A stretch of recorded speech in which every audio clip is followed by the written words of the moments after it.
happened is at a certain point, the Bible was canonized. So what that means is the kings, the leaders, they took the manuscripts and they said, no, we're going to remove this part, and this is the Apocrypha because it's not lawful, it's not canonized, we're not going to use it as an authentic scripture. And we're going to canonize or make the law these scriptures, and that's what you have in the Bible. Of course, I'm sitting here and I'm thinking like, okay, you're a king, so you have this power to do that, but that doesn't mean what you're doing is right or true. So as a human being, as a person who's educated, you study, you read, you have to research and look at everything. You take the meat and you throw the bones, okay? So if they tell me the Apocrypha is not canonized or it's not lawful, no, I'm going to read it and I'm going to compare and contrast and I'm going to see what's what so that I can learn and benefit. So I'm going to read to you from the Apocrypha, which is not canonized, according to the kings, and the queens. But First Maccabees, and that's chapter 3 and verse 48. Now this part in Maccabees, it talks to you about the Jews and how at that time they were grieving and mourning the loss of their city and the destruction of their city because of wars and colonization and conquering. So in verse 48, one of the things that the coloners or the invaders or the destroyers did to their city was this.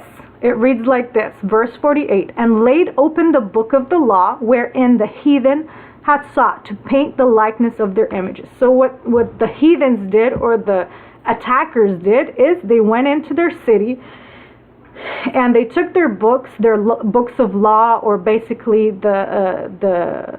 their scriptures, their manuscripts, their history books, their constitution. They took it and they removed the pictures of the Jews and they put their own pictures. They put the pictures of the heathens instead of the Jews.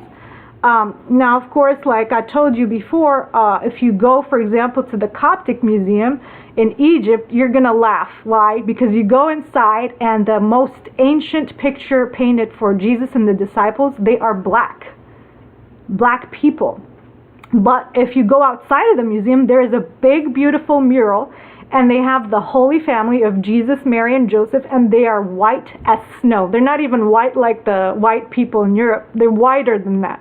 So it's very funny how the Coptics are hypocrites, and they get to do this. And but again, truth speaks for itself, right? So inside of the museum, you have them, like if it's in a museum, it must be authentic, right? Like, and it's outside of the museum. There's a mural, modern mural. Someone painted it or, put it together, and they look white. So my question is, why do you change something? Why, if the Bible is like one way, why do scribes or Pharisees or liars feel like they can come and just change the truth? This is something that happened in the ancient times, not just now. And now, we all know, sometimes you'll say something and then someone else say, no, you said this, no, you said that, and add to what you said or remove something from what you said. And that's called lying, So why do we do that? Of course, people do that for their own benefit. So we have to be smart and wise, and we have to research and do our homework, find out what's the truth. And of course, after reading all these books, if you travel and you talk to people of different cultures, you're going to see the truth crystal clear. It doesn't become even a question. You see what nations do what and what nations don't do what, and it's not that difficult to put two and two together. So another thing I want to add basically is that, yes, the Bible has been changed, and it's still being changed as we speak, just like history. The scribes, they've been given a job. They're entrusted to document history. Today, we have the same issue. People who are entrusted to document history, and it's their job to document history for it to be taught in schools, are writing things from their point of view instead of what the truth is. So that's a big problem that we still have today. And the Bible is not exempt from that. The Quran is not exempt from that. They're all been subject to change, and they have been played with. So the Bible is nothing but a history book. It's not this book that's untouchable and this and that. No, it's a book of history, and it's the history of the nation of Israel. If you read the book, it's all about Israel and their relationships with other nations, not anything more or less, and their relationship with their God, which is the God of Israel.